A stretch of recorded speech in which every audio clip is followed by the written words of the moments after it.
అర్హులై ఉండి ration card లేక ఇతర కారణాల వల్ల రుణమాఫీ కాని రైతులకు ప్రభుత్వం రైతు భరోసా పంట రుణమాఫీ యాప్ను రాష్ట్ర వ్యవసాయ శాఖ రూపొందించింది. ఈ యాప్లో మీ యొక్క డివిజన్ అధికారులు, జిల్లా వ్యవసాయ అధికారుల వారు రుణమాఫీ వర్తించిన వారి ఇళ్లకు వెళ్ళి క్షేత్రస్థాయి సమాచారం తెలుసుకొని యాప్లో నమోదు చేస్తారు.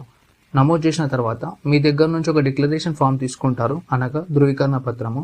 మీ యొక్క స్థానిక పంచాయతీ యొక్క కార్యదర్శి సంతకం తీసుకొని మీ దగ్గర నుంచి తీసుకుంటారు. సో మంగళవారం నుంచి ఈ ప్రక్రియ అయితే ప్రారంభం కానుంది.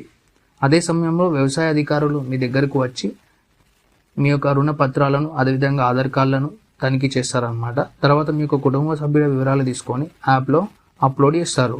రుణాలున్న భార్య భర్తలే కాక 18 ఏళ్ళు దాటిన వారి కుటుంబ సభ్యుల ఫోటోలు కూడా తీసుకుంటారు. ఆ తర్వాత కుటుంబ యజమానితో పాటు ధృవీకరణ పత్రం తీసుకుంటారు అనమాట. సో తర్వాత ఎవరికైతే 2 లక్షల పైన రుణమాఫీ అయితే ఎవరికైతే ఉందో ఆ పైన, సో వారి నుంచి